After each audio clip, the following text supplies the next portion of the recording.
Hello, everyone. Welcome to today's cooking class. I'm Stephanie Jordan. I'm the local food program manager at Sustainable Solano.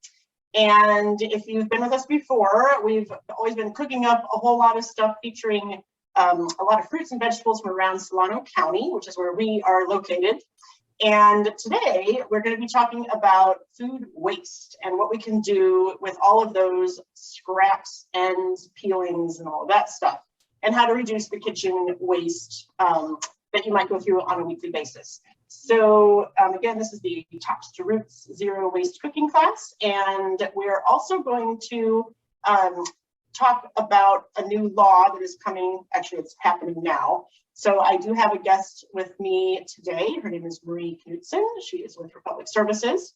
The best way to view this class would be to select speaker mode, because the two of us will be kind of going back and forth a little bit.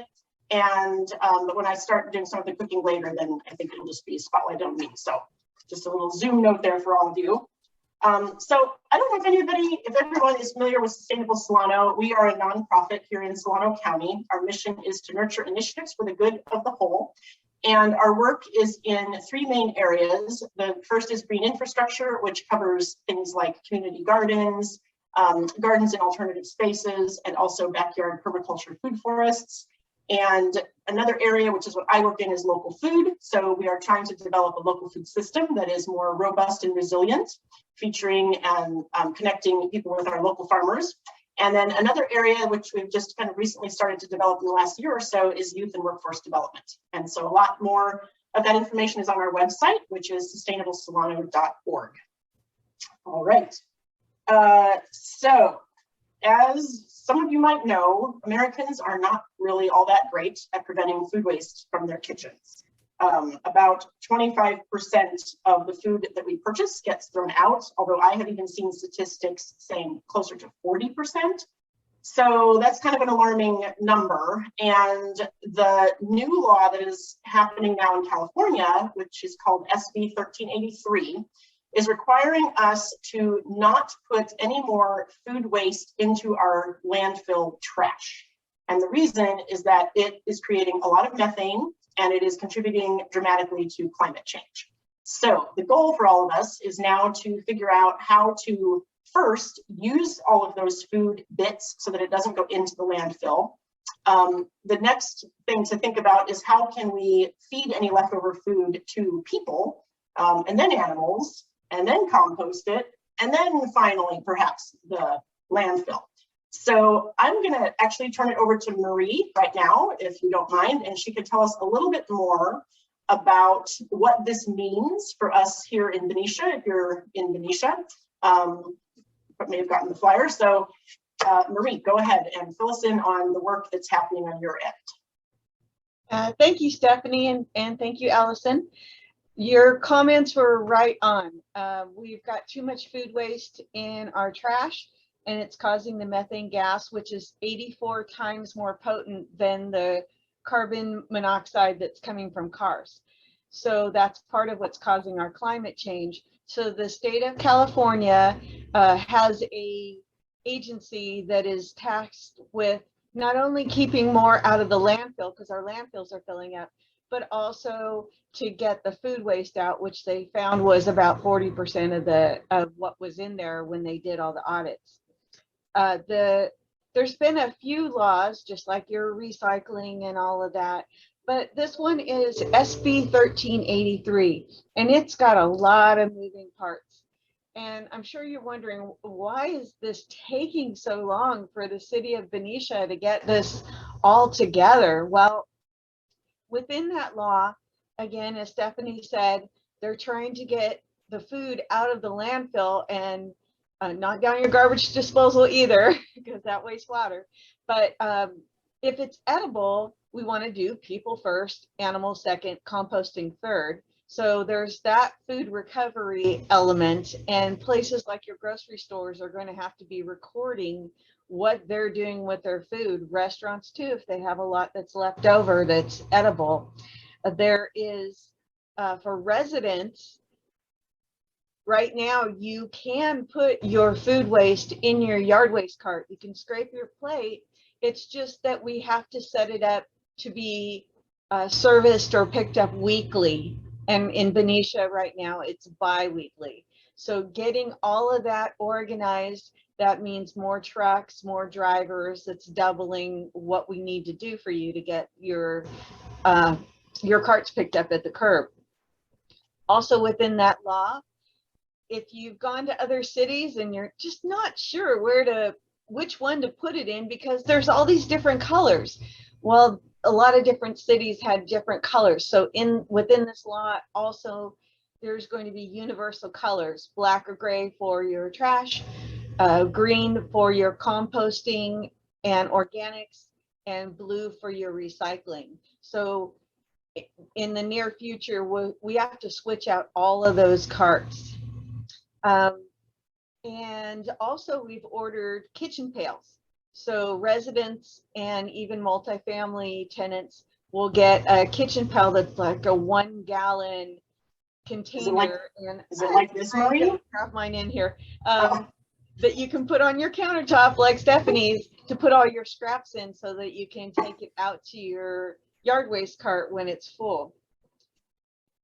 Of course, it's going to take a little while for us to get used to it, but also within that law, the city had to have ordinances that it's mandatory to do this, to do the food waste recycling, but also in 2024, they'll be actually what we call flipping the lids. They'll be checking routes and they'll be looking for contamination. So you can't have, if they look in your trash and see a lot of food waste in it, you might get a oops tag at first, but eventually there's going to be fines as well. And that's mandatory from the state of California down to the cities, and then the cities have to impose it.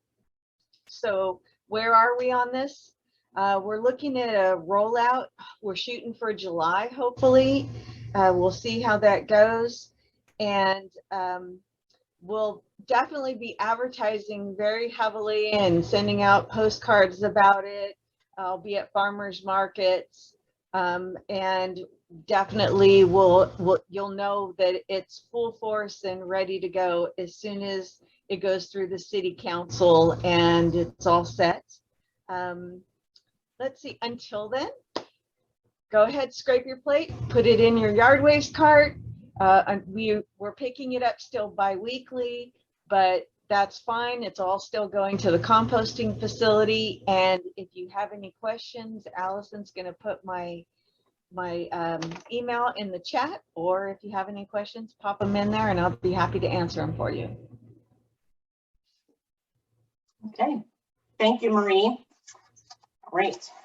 So what I'm going to do first, we are making a couple recipes today. One is a very simple veggie stock, and I will be putting those recipes on our website probably by the end of the week.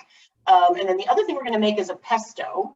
And I decided to do an arugula and almond pesto today. And the reason for that is among the many greens that we tend to buy, the salad greens, I find that arugula is the one that tends to wilt the fastest.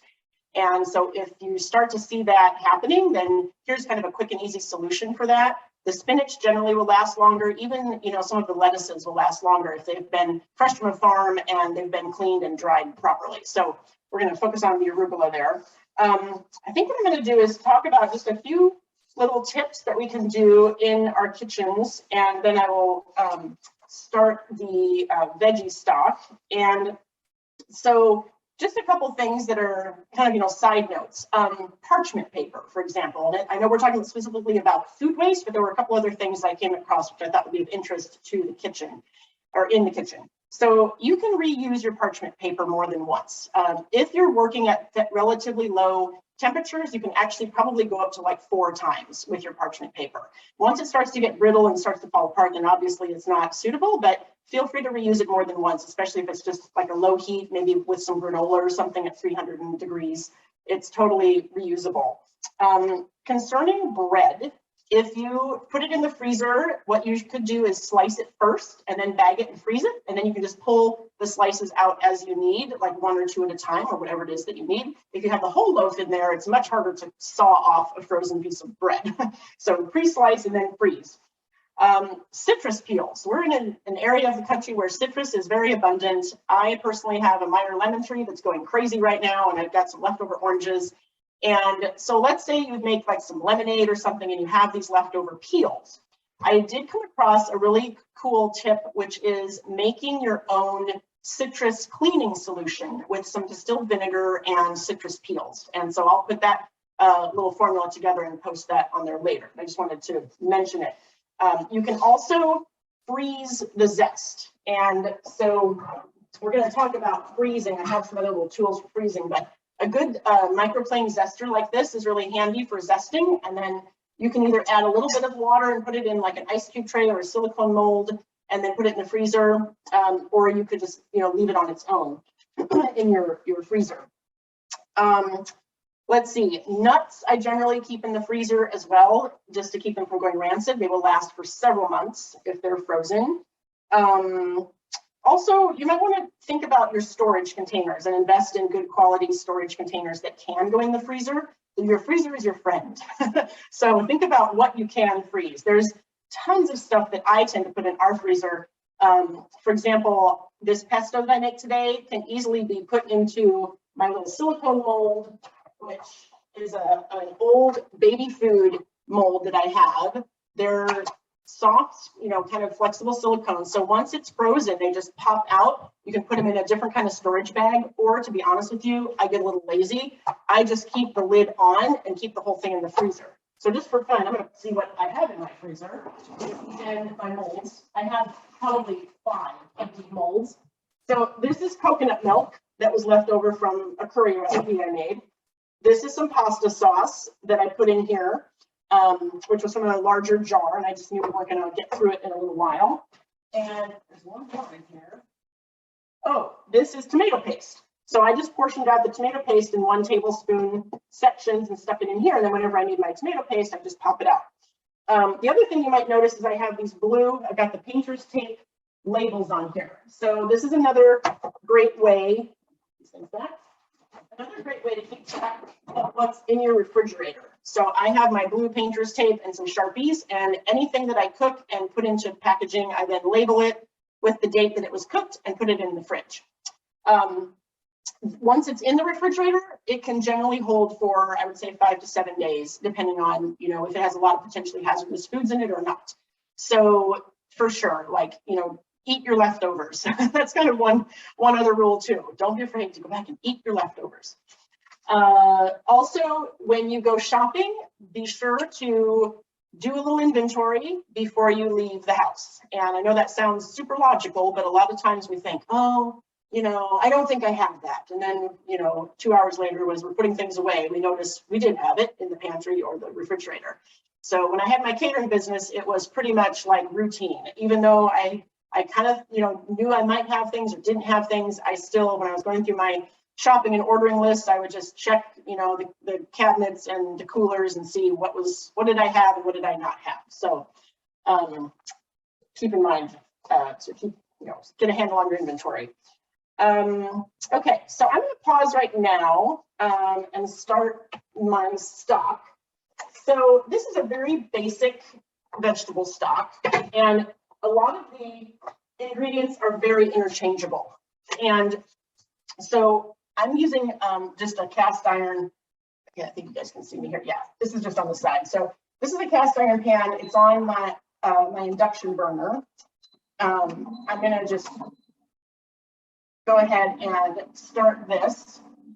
And we won't finish this today because stock generally takes a couple of hours to make, but I'm just going to kind of show you the basic process and give you some alternatives of some other veggies that you can add, and that'll kind of be it. So first thing is an onion. You can use the entire thing, including the peeling. I might shave off the roots just a little bit. This one happens to be really dirty. I kind of rinsed it, but I wanted to trim it up a little bit more anyway. And so I'm just going to go through here, give it a rough chop. The skin is left on. That will cause the broth to be a little bit darker. If you are concerned about having it dark, then you can take the skin off. I'm going to add a little olive oil to my pan here. And so what I prefer to do when making stock is saute and caramelize the vegetables a little bit first. Okay, so I'm just going to throw that in while my pan heats up. Now, this original recipe called for 2 onions, but what I have been kind of doing is throwing scraps into these bags and putting them in my freezer. So this is like leftover leek tops, different kinds of onion tops. I have a whole mishmash of stuff in here. I've got some parsley stems. Let's see what I have. I'm just going to take a little inventory here. I have, yeah, I see a lot of leeks, leek tops, and spring onion tops. There's a little bit of celery. There's some garlic. There's some odds and ends from carrots. There's garlic skins that are in here. Some celery leaves. So all of this is going to go in. So I have enough leeks and leek and onion related parts that I'm going to chop those up right now and put those in with my onions. That's going to be the equivalent of my second onion.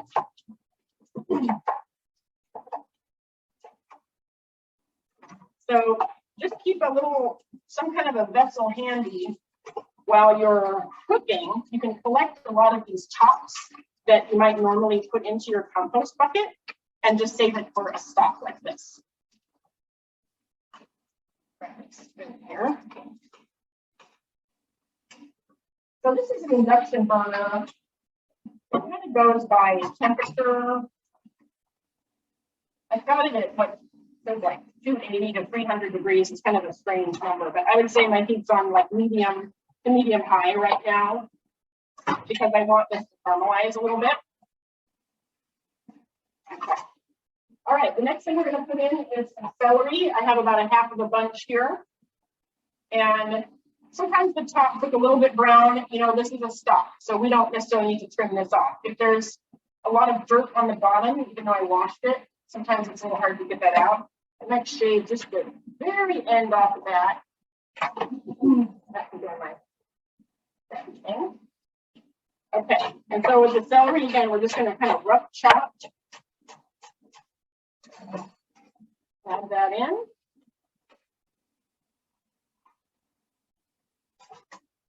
And then we're going to do the same with our carrots. They're coming up next. Here's a couple bits of celery from my freezer bag and some celery leaves. Those have lots of flavor. So I pulled this stuff out of the freezer, by the way, about half an hour ago so that it wouldn't be completely frozen.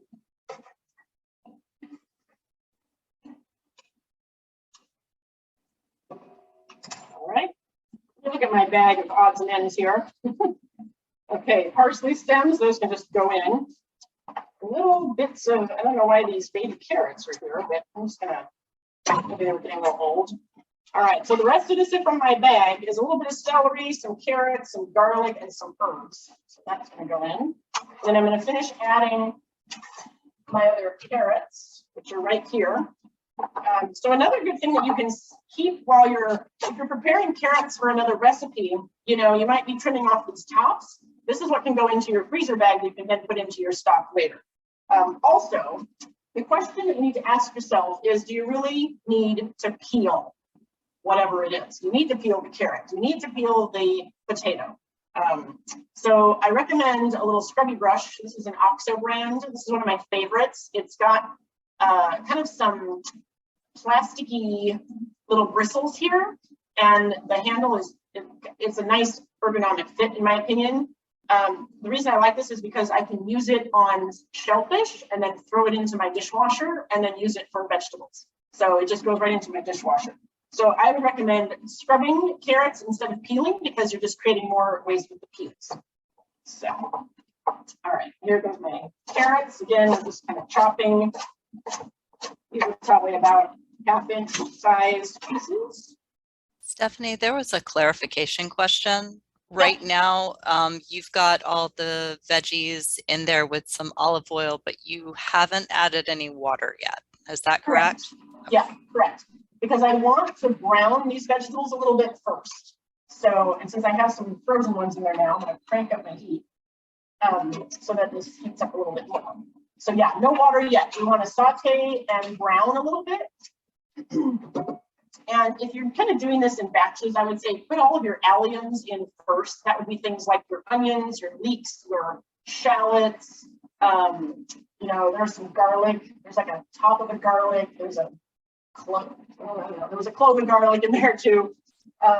Something else you can do with the garlic is just cut one of these whole entire heads in half. Okay, that can go into just as it's the whole thing. So yes, so alliums would go in first, and then you can kind of add, you know, once those start to cook and get brown, then you can start adding some other things. I have some mushrooms. These are some baby Bella mushrooms. Optional, you know, but if you kind of have some mushrooms around that are starting to go a little south, I think you could totally put those in the freezer too. The texture is going to get a little weird because mushrooms have a lot of water, but you could then also add these to any kind of stock. So that's 8 ounces of baby Bella mushrooms.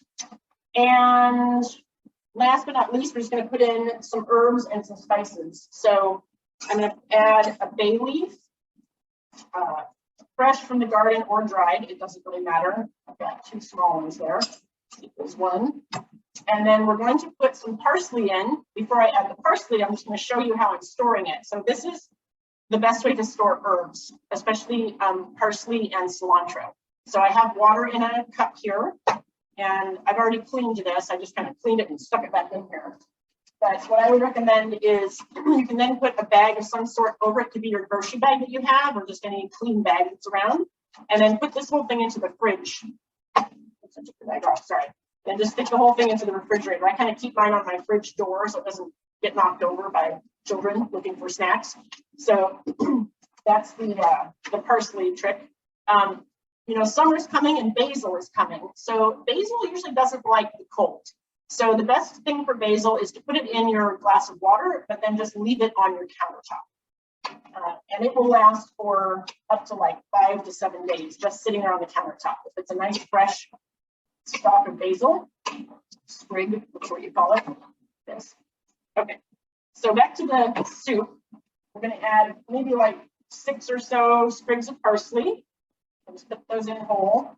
I have my bay leaves in there, and then I'm going to add also some black peppercorns, probably about a teaspoon or so.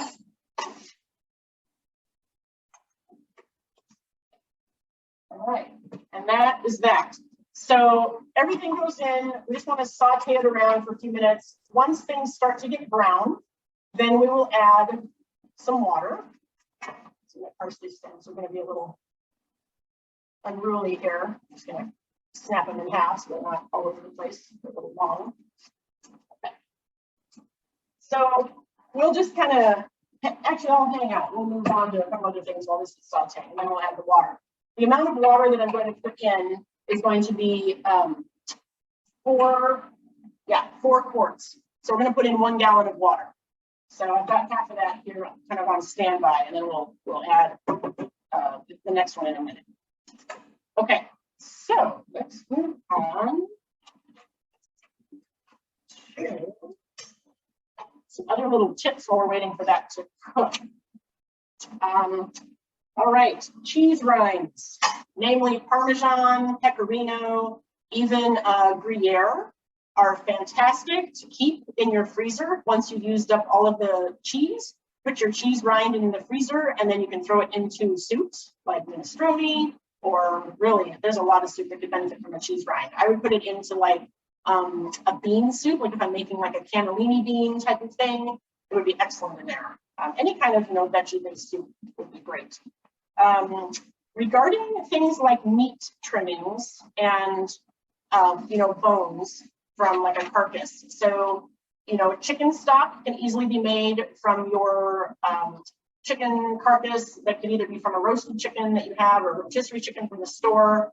It's a similar process as this. You're going to put your carcass in there, I would actually start with some vegetables, kind of your basics, you know, the onions, the carrots, and the celery. Put your carcass in, add water, let it simmer for, you know, a couple of hours, and then you've got yourself some chicken stock. So also, when you have kind of bits and pieces, you can render the fat off, and you can render the fat off of your meat and then put that in the freezer as well. And then you can use that kind of like in exchange for butter. So the thing about freezing a high fat product is that it doesn't freeze rock solid like, you know, an ice cube would. So for example, even when I make this pesto, that has, you know, a high content of olive oil in it. And so once it goes into the freezer and it's frozen, if I want to use a little bit, generally just a little scoop with a sharp, like a grapefruit spoon, or I take it out, I can actually cut it with a knife, even though it's coming right out of the freezer. So the higher the fat content, the less it will really freeze solid. So you can reuse that sort of thing. Squash scraps, that's something else that could go into our stock. So another thing that could go in here is fennel and a corn cob. We're coming up on corn season. Summer's around the corner. So after you've eaten your corn or cut your corn off of your cob, you can just kind of scrape off more of that milky substance and then put your corn cob into a stock, a soup. Again, they add a little bit of flavor and you're kind of getting a little more mileage out of that corn cob. Something else you could put in here is lemongrass. I actually find that lemongrass in a basic vegetable stock is really nice. I actually tried to grow lemongrass last summer. It worked, believe it or not. It's kind of this bushy thing, and it just, you know, looks like a tall grass that you would see, you know, out in nature. But sure enough, you just pull it out, and there's the lemongrass. So, you know, if you want to try it, and if you have a bunch left over, you can throw it into a stock, no problem. A couple other things you could put in here are scallions and also some cauliflower. So don't be afraid to kind of experiment. Let's see. We were talking about the herbs. You know, a lot of the times we use the leaves, but we don't really use the stems. And so I'm here to say, use those stems. They have a lot of flavor, especially the parsley and the cilantro stems. So if you're doing a salsa or, you know, any kind of chimichurri, you know, with our pesto, I'm going to use some of this parsley in the pesto as well. Just put the whole thing in there. No big deal. All right, I'm going to add my water because this is getting kind of sizzly in there. And I'm seeing a little bit of little browning on the bottom. So here comes the first couple quarts. And then I'll grab the other one. Okay, well, that's filling up. All right, so while we're waiting for that to fill, basically all that will happen here is I'm going to let this come to a boil. I'm going to turn it down to a simmer, and we're going to let it go for about an hour to an hour and a half. And then we strain it. This is barely going to fit. Normally I'd use a bigger pot, but this is the thing that works on the induction burner. So, stock pots are usually a little higher. Then in terms of salt, you know, you could add a little bit of salt about halfway through. You can then adjust it at the end. If you want to keep it unsalted, that's fine too, because you can always add salt to your recipe as you're using your veggie stock. So in terms of the straining, you could first run it through kind of a larger colander, something like this, just to get the big stuff out. And then I would probably switch to a fine mesh strainer, which I have down here. You know, something kind of like this. And if you thought that there was still a little bit of grit or something in there, then you could do some layers of cheesecloth on top of this and run it again. So you can keep on straining as many times as you want until you kind of get it to where you want it. Okay. So, all right. Does anybody have any questions? That's kind of all I want to do with the stock, because this is just going to sit here now. There was a question with the herbs and the glass on why you put the bag over the top. Oh, because the parsley and the cilantro, you know, they want to be a little bit moist. you know, if you think about where they are in the grocery store, they're kind of in those sections where it rains on it all of a sudden. So they're gonna stay a little crisper when you just kind of lightly do the bag, but you'll notice that I wasn't sealing the bag. So you wanna have a little bit of airflow, you know, you wanna have a little humidity, but also a little bit of airflow. So that's why the bag, yeah. The most important thing is in the water. And I actually had a question about the stock when you were putting in like the whole mushrooms. When you strain it, are they edible at that point, or do they just go out with everything else? They're probably going to be pretty mushy. Okay. Yeah, but you know, that's a good, yeah, you could, makes me wonder if you could then turn that into like a little sauce of some sort. it might work, but yeah, their texture is going to really break down. Mushrooms have a lot of water. That's going to leach out into the water, you know, into the stock. So, you know, I think really I tend to just squeeze them and try to get all of that mushroom juice out and into the stock. And then, yeah, and then you've got compost basically, or an animal. If anybody has chickens or something, sometimes they love vegetable scraps. So find a neighbor who has some chickens. All right. All right, let's see, we talked about the herbs. Shrimp shells, there's another one. So if you do have some shrimp shells, you just had to peel and eat kind of a shrimp and you got the shells left over, you can saute those up in some butter, add some water, and make yourself a little shrimp stock, which is fantastic. Add into like, you know, seafood soups or sauces or a paella, that sort of thing. So keep your shrimp shells. And if you don't have time to deal with those immediately, again, those can go into the freezer and you can cook them when you have time. So shell the shrimp, put them in the freezer, and then do the little sauteing routine. All right, the other thing that I wanted to talk about are the vegetables that have tops. So things like beets or radishes or carrots, turnips, that kind of thing. So in all of those cases, you can definitely use the tops as well as the roots. So for my beet greens, I will wash those up and I can just saute those with, you know, maybe some Swiss chard or some spinach, whatever it is. You know, I might make a bunch of greens. Those greens can then get mixed into pasta later in the week, put on a pizza. Sometimes they're great just on their own as a side to like some fish or some chicken. So just think about how you can use up those greens. Radish tops, actually you can eat as well. So I think there is a recipe on our website for some roasted radishes, or maybe it's sauteed radishes, I don't remember which. I like my radishes cooked, and then you can throw the greens on. At the end, they create a nice little contrast to the radishes, which tend to turn flavor-wise into something more like a potato. So it gives it that little kind of brighter edge on the radish dish. Same with the turnip tops too. So any of those can get used. The carrot tops, you want to treat kind of like an herb, like the parsley. That can get made into a pesto as well. There is another recipe on our website. I think it's carrot top pesto or something. It's the carrot tops along with some other herbs. I think there's some basil and maybe some parsley in there too. So just think about how you could, use those up, because the full carrots are usually all over the farmer's market, and farmer's market season is coming. So don't be afraid to use your carrot tops. Garlic. So sometimes we see garlic that has started to sprout and little green bits are coming up.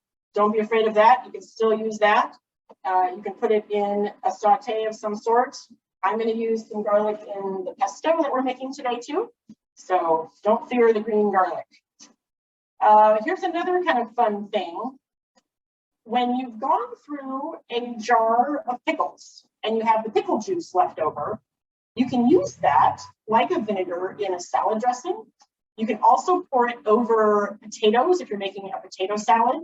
So I would recommend, after you have just cooked your potatoes, you can kind of spread them out in a shallow bowl or on a sheet pan, sprinkle or drizzle some of that pickle juice on top, and it really adds some fantastic flavor.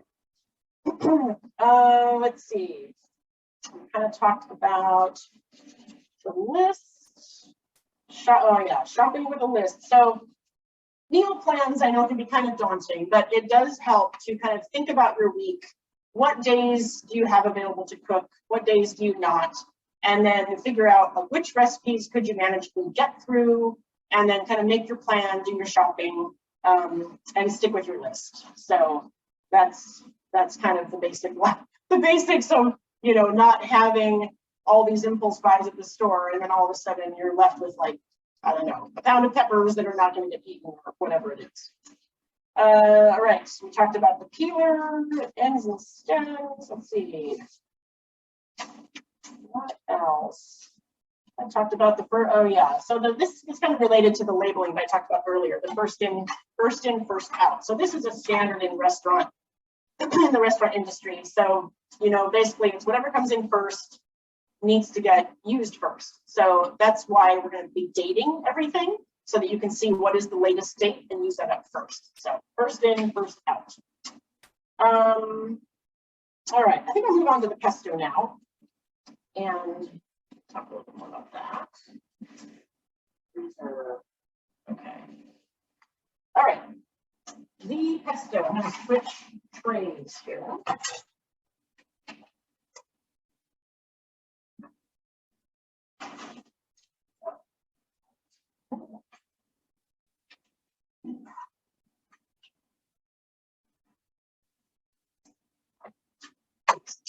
Okay, bear with me here. I need to grab my food processor.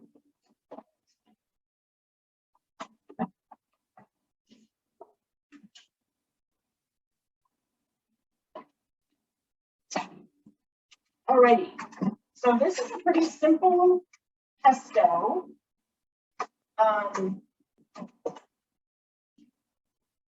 Again, you can kind of interchange some of the ingredients. And I'll just kind of walk you through right back here. You can also do some substitutions. All right. So remember those nuts that we talked about that we keep in the freezer? Here's some almonds, which I did have in my freezer. So these I just toasted in the oven at about 350 degrees. They weren't in for very long, probably about, I don't know, 5 to 7 minutes. They are whole. So I have a 1/4 cup of almonds that are toasted.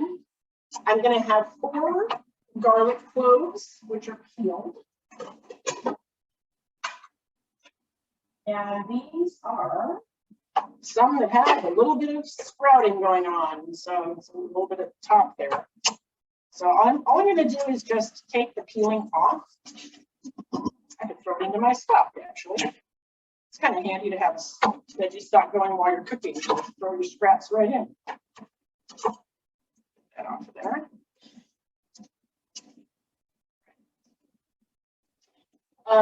The other kind of odd ingredient, but I'm going to put it in, is I'm going to add a little bit of anchovy paste to this pesto. Just kind of adds a little bit of that umami, salty flavor. I'm going to use paste that's in a tube. You could also use some anchovy fillets if you want. Not another one of those ingredients where you might use a couple of them and then you're sitting there with some leftover anchovies. So my paste is just in the refrigerator. I like the paste because it does keep for quite a while. So we'll just put a little squeeze of that in. And then this is a little bit kind of more like a chimichurri, to be honest with you, this particular pesto. I'm going to add some serrano pepper. And it's up to you in terms of how hot you want it. So if you want it to be a little spicier, you're going to keep these seeds and membranes in here. And if you don't, then we'll cut those out. So I think I'll stick with about half of what is on the pepper, and then the rest will go into my bucket. Okay. Rough chop that, set it here. Then I have my arugula, which is in here. So this is about 5 ounces. I think the original recipe called for 6, and I thought, you know, I'm going to add a little of my parsley with it. So I've got the arugula, and I'm going to put in the rest of this bunch of parsley that I bought for the stock. And then last but not least, we have some lemon juice and some olive oil. So I'm just going to juice my lemons. I need about a 1/4 cup of lemon juice. So again, I'm going to have some leftover lemon peels. Could get used for something. If I'm not making lemonade, try it with that little cleaner. Or you could, another thing is we could zest this. Of course, I just cut it now. It's easier to zest it before you cut it. And then we can hold the zest in the freezer.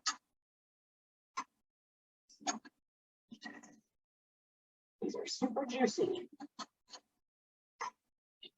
This is about 2 lemons.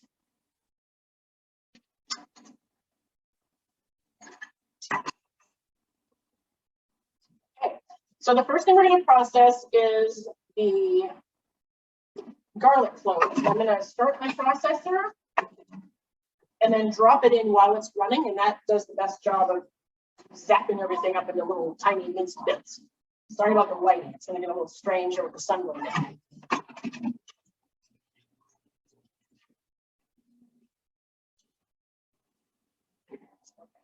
So that's a really quick way to get minced up garlic. Now I'm going to add my almonds. This is about 1/4 cup. And the anchovy paste, just a little squeeze. It's probably about, I don't know, somewhere between 1/4 and 1/2 of a teaspoon, I would say. The serrano pepper are going to go in here as well. And I'm just going to chop this up. This might be kind of loud and weird because of all the nuts. They're going to rattle around.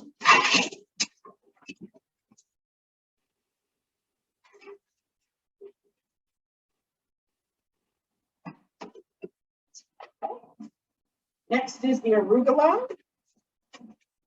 And I'm going to have to do this in batches because it's too much to put in here. But once we start to chop it up, it'll break down pretty fast.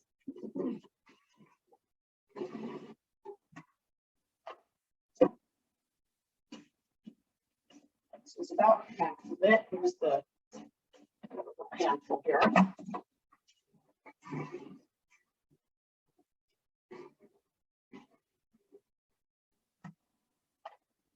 All right, here's the rest of the arugula, and then I'm going to put in my parsley, stems and all. Just going to kind of break it in half, throw it in. So most pestos have a little bit slightly different formula. There's usually a nut, and there's usually, some kind of the herb thing, and then there's the olive oil. Usually there's some cheese. You could totally add some Parmesan cheese or some salted cheese to this.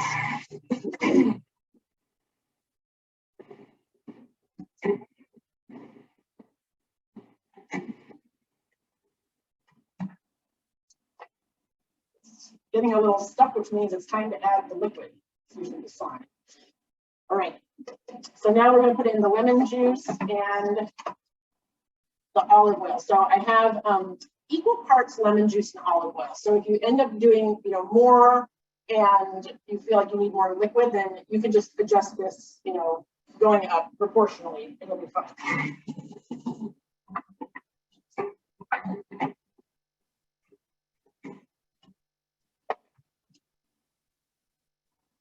Here's my olive oil.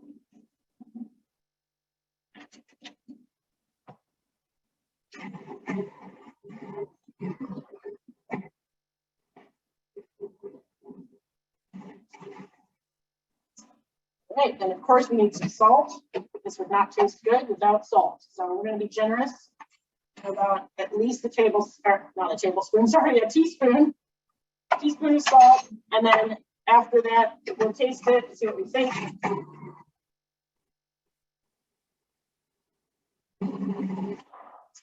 Okay.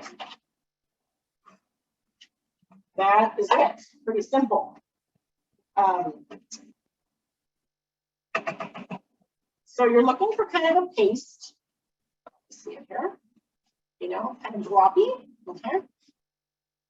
And once we have this done, as I mentioned earlier, it will go into my little silicone holder thing here and into the freezer.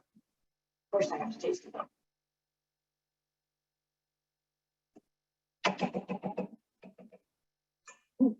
That's a little spicy. I like it. That would be excellent on a sandwich. I can see this with like a We've got ham or some kind of like a roasted meat sandwich. I think that'd be really good.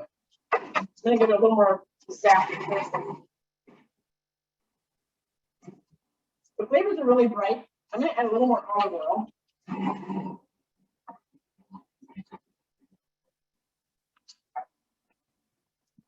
Okay, that's it. All right, and then to store, I might keep some out in a little glass container in the fridge. Again, you want to label it, but the rest of this will go into my little freezer thing here and into the freezer. So I won't do that now. I will do that later. So you don't have to start watching me finish up pesto. Okay. So what other pestos can we make? Because the greens are coming, the herbs are coming. Another one of my favorites is a cilantro walnut pesto. And, it's kind of the same general idea. You've got your nuts, you've got your herb. You can add in your some kind of an acid if you want to, but typically I can, you can just do the olive oil and maybe some cheese with that. Really good. Cilantro walnut pesto would be excellent on any kind of like a grilled meat, like a flank steak or a beef tenderloin or something like that. Any of these pestos I think would be awesome on just grilled vegetables as well. So, and just, feel free to experiment. On pestos, you don't really have to be following the recipe exactly. There's absolutely a lot of room for substitutions and, mixing it up a little bit and then just kind of taste as you go and, adjust it to your liking. So, all right, what time is it? All right, almost 6 o'clock. I think let's open it up for questions right now because I know that people might have some more questions for Marie, and I'll do a little scan of my notes here and see if there's anything else that I want to add. But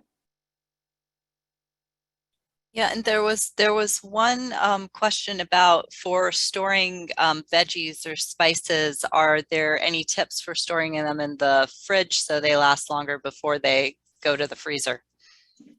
Yes. Yes, I'm going to refer you to a resource which is excellent and would have a lot more information than what I'm giving you today. And it's called Stop Food Waste. I think they're a .org.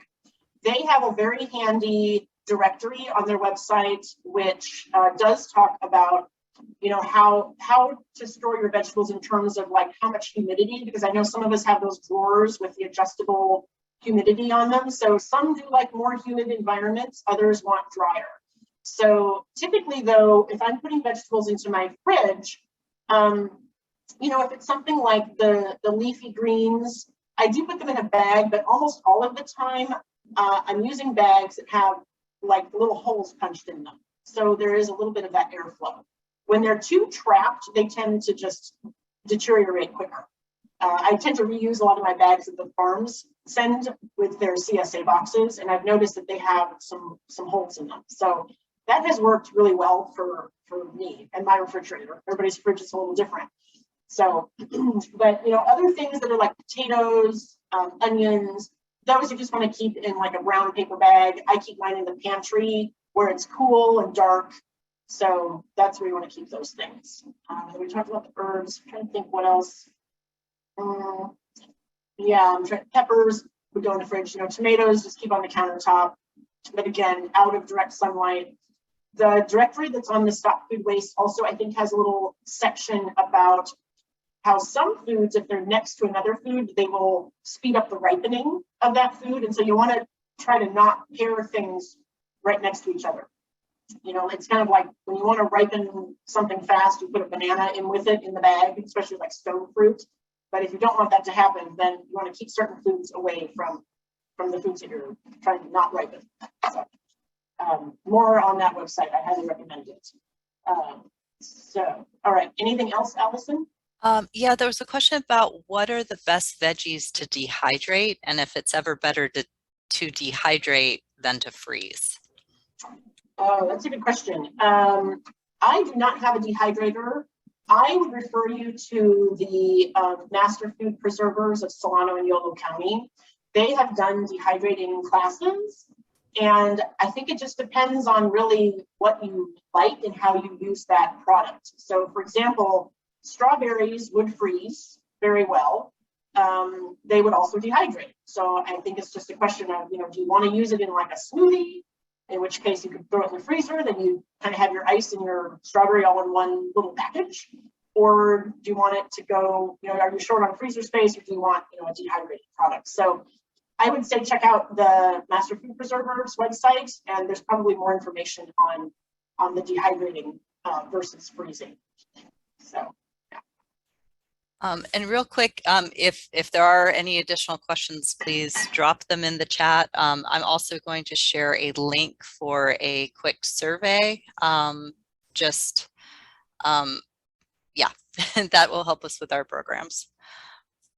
Yes. Yes, thank you in advance for doing the survey, for sure. It helps us collect all that good data. Let's see. Yeah, another thing which you can find on our website and the Master Food Preservers is pickling. So that's another really quick and easy way to extend the life of some of your vegetables. I think the last food waste class I did, I believe we did like a quick jardinera. So that's another thing to keep in mind. And those, once you make a pickled vegetable, that can keep for at least a couple of weeks or so in the fridge, longer sometimes.